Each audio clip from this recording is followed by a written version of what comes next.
Good morning class. आज हम नया टॉपिक स्टार्ट करेंगे, वो है ओम्स लॉ। ओम्स लॉ क्या होता है और ओम्स लॉ में वोल्टेज और करंट का क्या रिलेशन है, ओम्स लॉ का ग्राफ कैसा बनता है, ओम्स लॉ का सर्किट क्या होता है, ये अपन देखेंगे आज। तो ओम्स लॉ बेसिकली क्या है? ओम्स लॉ बोलता है eight constant temperature and all physical condition remain same, the current flowing through a conductor is directly proportional to potential difference applied across its end। इसमें कहता है, ओम्स ने बोला, ohms ने एक एक्सपेरिमेंट किया करंट और वोल्टेज के बीच में। उसने ये पाया कि करंट जो कंडक्टर में फ्लो होगा, अगर कोई पोटेंशियल अप्लाई करेंगे तो करंट फ्लो होगा, और हायर पोटेंशियल से लोअर पोटेंशियल की तरफ फ्लो होता है करंट, कल बताया था मैंने। तो current is always directly proportional to the potential difference applied across the conductor and. Okay, so what is ohm's law? At constant temperature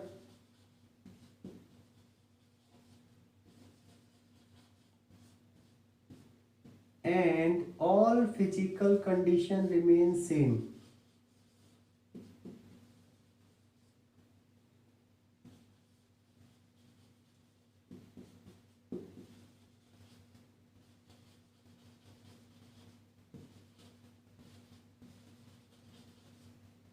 current flowing through a conductor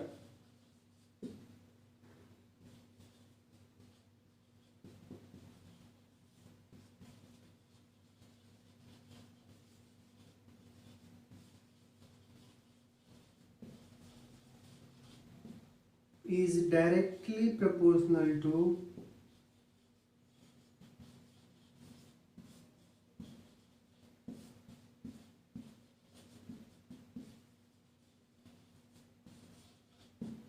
potential difference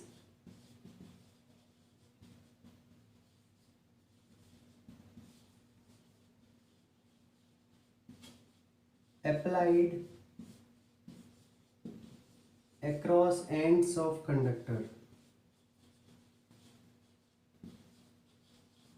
ends of conductor। तो किसी भी conductor से अगर current pass हो रहा है तो वो किस पे डिपेंड करेगा? कितना करंट पास होगा, ये किस पे डिपेंड करेगा? पोटेंशियल डिफरेंस पे। पोटेंशियल डिफरेंस बढ़ाएंगे तो करंट बढ़ेगा, पोटेंशियल डिफरेंस घटाएंगे तो करंट घटेगा। तो सिर्फ और सिर्फ पोटेंशियल डिफरेंस पे डिपेंड करता है करंट, यही ओम्स लॉ ने बताया। लेकिन उसने क्या बोला? Eight constant temperature. Temperature constant रहना चाहिए, फिजिकल कंडीशन मतलब प्रेशर, टेम्परेचर, वॉल्यूम, सारी कंडीशंस जो है कांस्टेंट हो, उसके बाद ही ये लॉ फॉलो होता है। Okay,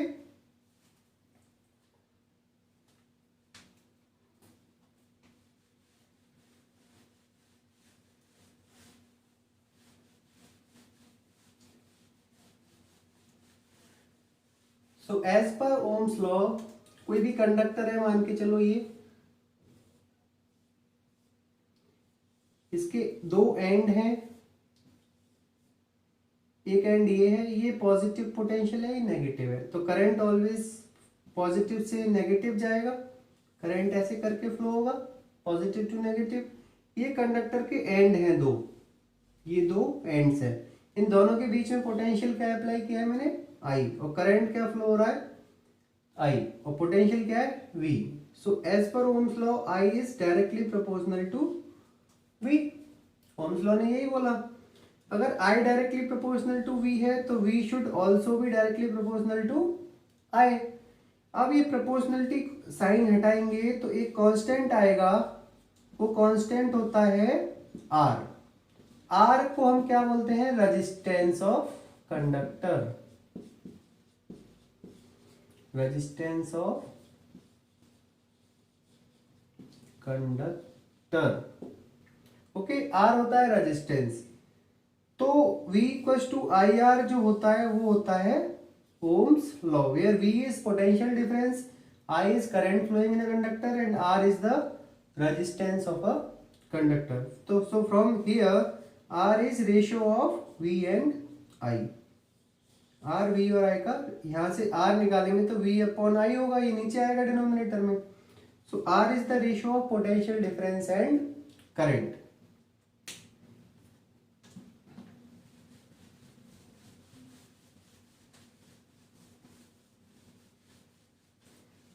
now IV graph. IV graph क्या होता है ओम्स लॉ से? आईवी ग्राफ मींस करंट और पोटेंशियल के बीच में ग्राफ कैसा बनेगा। तो डायरेक्टली प्रोपोर्शनल का रिलेशन है, तो स्ट्रेट लाइन आएगा, ये करंट है और यहाँ पे पोटेंशियल है, तो ये स्ट्रेट लाइन आता है। इसका स्लोप हमको क्या देगा? स्लोप क्या होता है? जो y पे वैल्यू है अपॉन x पे वैल्यू, ये स्लोप है। तो स्लोप होता है y अपॉन x। तो y पे क्या है? I और x पे क्या है? v। लेकिन हमारे पास v अपॉन आई किसके बराबर था? r के। तो i अपॉन v क्या है? उल्टा हो जाएगा इसका, तो 1 अपॉन r। तो जो स्लोप होता है आईवी ग्राफ का, वो किसके बराबर होता है? 1 अपॉन आर के। ओके, एक एग्जांपल देखते हैं हम।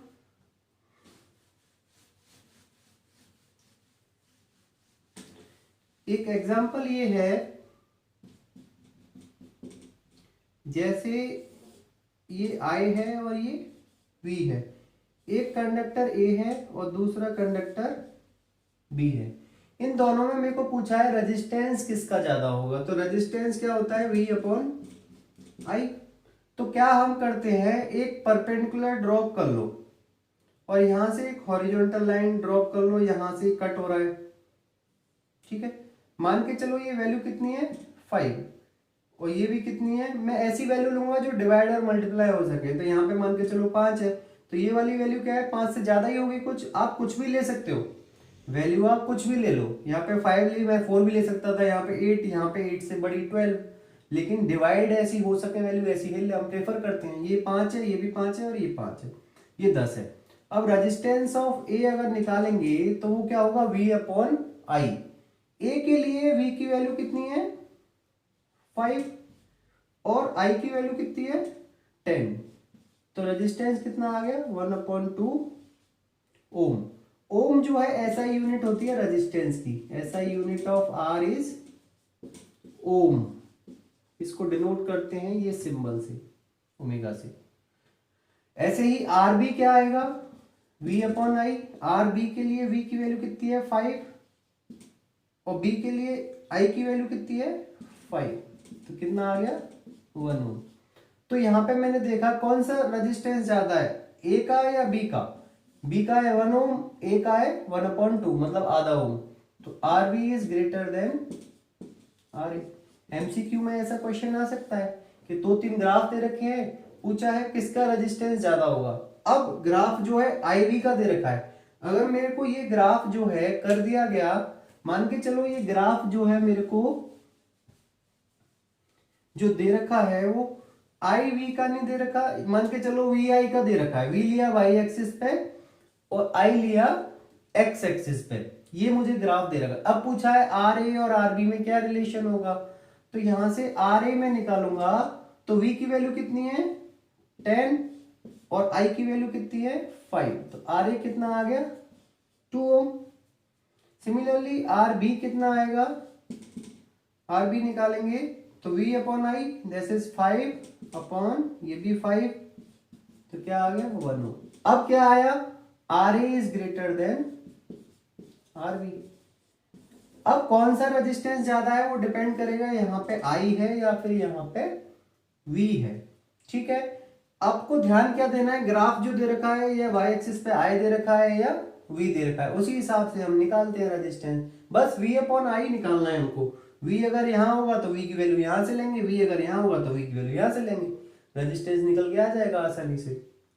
ओके, अगर मेरे को पूछा है कि डिफाइन 1 ओम, 1 ओम को कैसे डिफाइन करेंगे, so define 1 ohm. How to define 1 Om.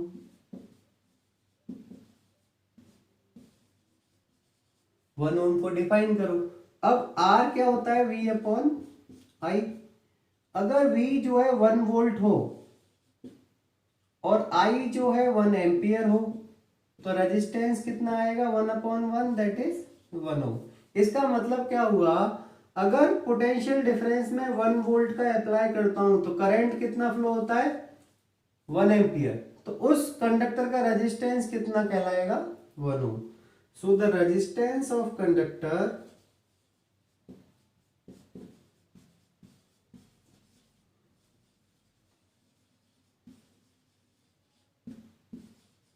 is said to be 1 ohm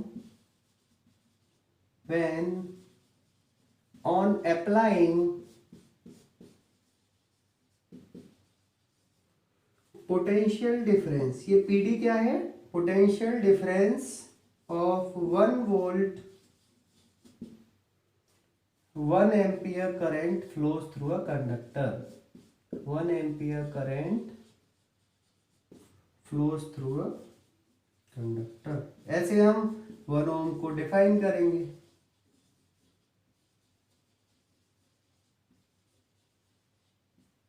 okay, now Ohm's law verify करने के लिए एक एक्सपेरिमेंटल सर्किट बनाया ओम्स ने। तो कैसा वो एक्सपेरिमेंटल सर्किट था वो हम देखते हैं। ये भी इंपॉर्टेंट होता है, सर्किट भी हमको पता होना चाहिए। Experimental circuit of ohm's law.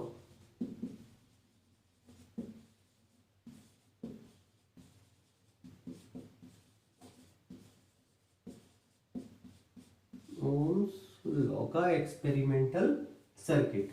तो इस सर्किट में सबसे पहले क्या लिया, एक बैटरी ली या सेल लिया, इससे पोटेंशियल दिया।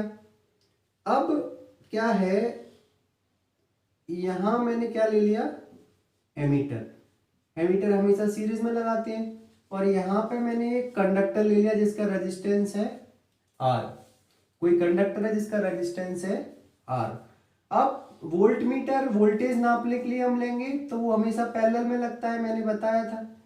Volt meter is always connected in parallel. ऐसे ही यहां पे एक रियोस्टेट ले लिया मैंने। ये क्या है, रियोस्टेट, वेरिएबल रजिस्टर है। ये V है और यहां से करंट जाएगा। करंट को कौन मेजर करेगा, एमीटर। और इस पोटेंशियल को कौन मेजर करेगा, ये वोल्ट मीटर। तो जैसे जैसे हम वोल्टेज की वैल्यू बढ़ाते जाएंगे वैसे वैसे करंट की वैल्यू बढ़ती जाएगी। और इन दोनों का रेशियो हमको क्या देगा, रेजिस्टेंस। मान के चलो V की वैल्यू कुछ है और I की वैल्यू कुछ है। V जो है 2 वोल्ट अप्लाई किया, करंट फ्लो हो रहा है 1 एम्पियर। V मैंने 4 वोल्ट अप्लाई किया, करंट फ्लो हो रहा है 2 एम्पियर। V मैंने कर दिया अभी 8 वोल्ट, ये हो गया 4 एम्पियर। अगर हम R की वैल्यू देखें तो क्या आएगा, V अपॉन आई। यहाँ पे 2 ओम, यहाँ पे भी V अपॉन आई 2 ओम, और यहाँ पे भी 8 अपॉन 4 कितना हो गया, 2 ओम। तो resistance is constant. V upon आई का रेशो होगा रेजिस्टेंस। तो V और I की एक्सपेरिमेंटल सर्किट से हमको क्या मिल गया, रेजिस्टेंस ऑफ दैट कंडक्टर। तो ऐसे ऐसे एक्सपेरिमेंट किया मैंने, पोटेंशियल डिफरेंस को बढ़ाता रहा तो करंट भी बढ़ता रहा, because current is directly proportional to potential difference. Okay, this is the experimental circuit of ohm's law. हमको आना चाहिए, ये कंडक्टर है, इसका रेजिस्टेंस R है। ओके,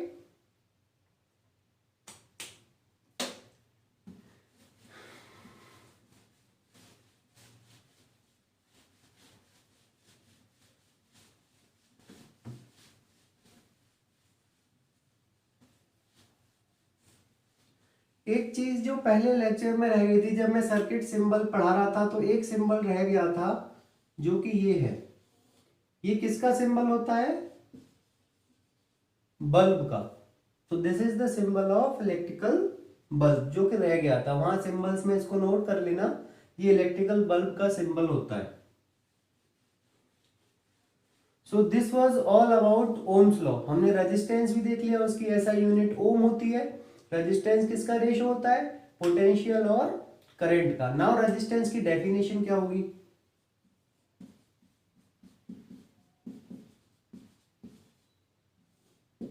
रेजिस्टेंस मतलब टू रजिस्ट, किसी चीज को अपोज कर रहा होगा ये रेजिस्टेंस जो है। So resistance is nothing but it is just the opposition to the flow of current, that is resisting the flow of current. So it is the property of any conductor or any material due to which it opposes the flow of current. So it is the property of any conductor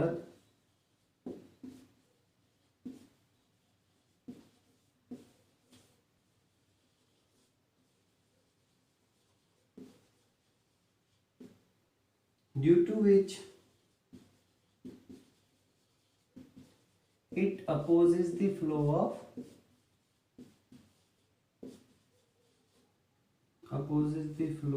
current. तो current के flow को oppose करे उसको हम क्या बोलते हैं? Resistance. और एसआई यूनिट इसकी क्या होती है? ओम। इसको हम ऐसे डिनोट करते हैं, SI unit of resistance is Om.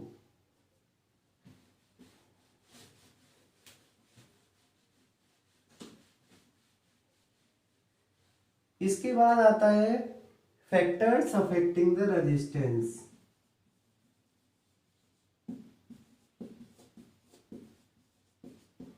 Factors affecting the resistance. देखो रेजिस्टेंस कई सारे फैक्टर पे डिपेंड करता है। सबसे पहला है लेंथ ऑफ कंडक्टर।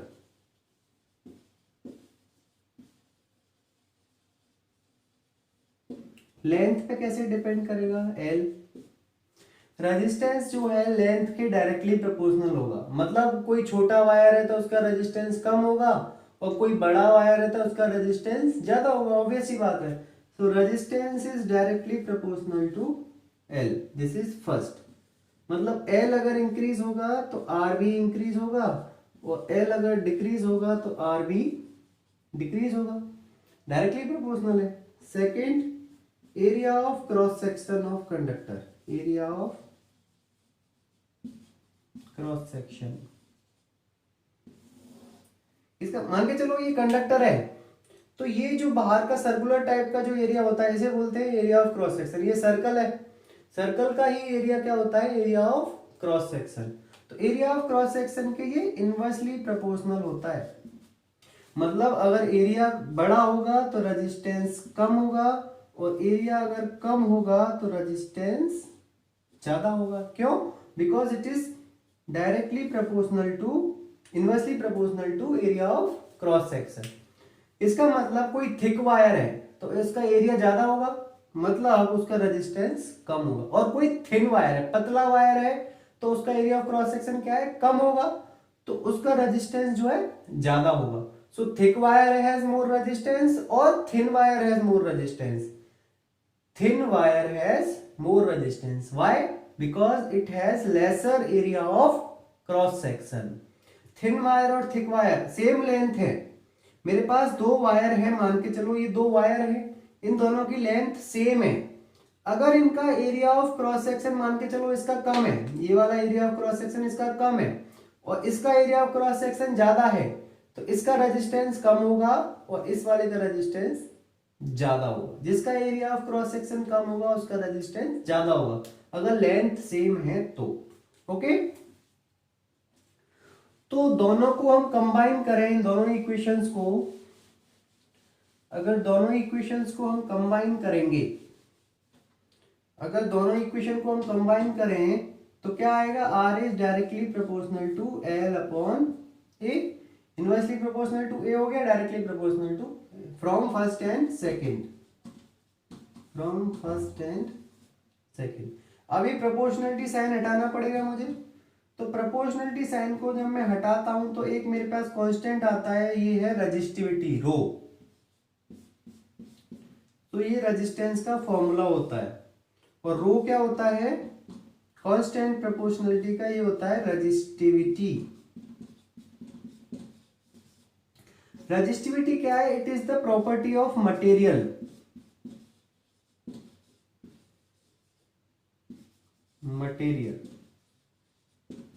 इसका मतलब रजिस्टिविटी कभी लेंथ और एरिया पे डिपेंड नहीं करेगी। कोई भी थिक वायर हो या थिन वायर हो, अगर उसका मटेरियल सेम है, मतलब कोई कॉपर का है, दोनों वायर कॉपर के हैं, एक मीटर का है और दूसरा 2 मीटर का है, उनकी रजिस्टिविटी तो सेम रहेगी। रजिस्टिविटी सिर्फ किस पे डिपेंड करेगी? Only on material. वो लेंथ और एरिया पे डिपेंड नहीं करती। तो नोट करके हम लिख सकते हैं, ये सिंबल होता है रो का, रो होती है resistivity. Resistivity is independent of L and A, length और एरिया के इंडिपेंडेंट होती है। रेजिस्टेंस डिपेंड करता है लेंथ और एरिया पर, ठीक है। और तीसरा है टेम्परेचर। टेम्परेचर पे भी रेजिस्टेंस ऑफ कंडक्टर डिपेंड करेगा। थर्ड पॉइंट है टेम्परेचर। किसी भी कंडक्टर का अगर टेम्परेचर हम इंक्रीज करते हैं तो रेजिस्टेंस भी इंक्रीज होता है। मान तो गर्मियों में जैसे वायर है ज्यादा हॉट होता है और ठंड में जो है वो कम हॉट होता है। क्यों? क्योंकि टेम्परेचर बढ़ता है तो रेजिस्टेंस भी बढ़ता है, और रेजिस्टेंस बढ़ेगा तो उसमें हीटिंग इफेक्ट ज्यादा होता है। इसलिए 3 फैक्टर पर रेजिस्टेंस डिपेंड करते हैं। पहला लेंथ ऑफ कंडक्टर, दूसरा एरिया ऑफ क्रॉस सेक्शन, और तीसरा टेम्परेचर। टेम्परेचर इंक्रीज होगा तो रेजिस्टेंस इंक्रीज होगा, टेम्परेचर डिक्रीज होगा तो रेजिस्टेंस डिक्रीज होगा। Okay, got it? Okay, now in next class we will do some numericals over this concept। Resistance के कॉन्सेप्ट पे कुछ न्यूमेरिकल करेंगे हम। इसके बाद क्या है, कॉम्बिनेशन ऑफ रजिस्टर्स आएगा, जो कि सीरीज में है, पैरेलल में है, मिक्स्ड कॉम्बिनेशन है। तो अब ये बेसिक कॉन्सेप्ट थोड़े डेवलप होंगे तो हम न्यूमेरिकल स्टार्ट करेंगे। अभी हमने पढ़ा रेजिस्टेंस किस किस पे डिपेंड करता है, लेंथ पे, एरिया पे और टेम्परेचर पे। तो लेंथ के डायरेक्टली प्रोपोर्शनल था, लेंथ बढ़ेगी तो रेजिस्टेंस बढ़ेगा, लेंथ घटेगी तो रेजिस्टेंस भी घटेगा। ऐसे ही एरिया ऑफ क्रॉस सेक्शन बढ़ेगा, मतलब थिक वायर होगा तो रेजिस्टेंस कम होगा और थिन वायर होगा तो रेजिस्टेंस ज्यादा होगा। Okay, it's enough for today, we will meet in next class. Thank you.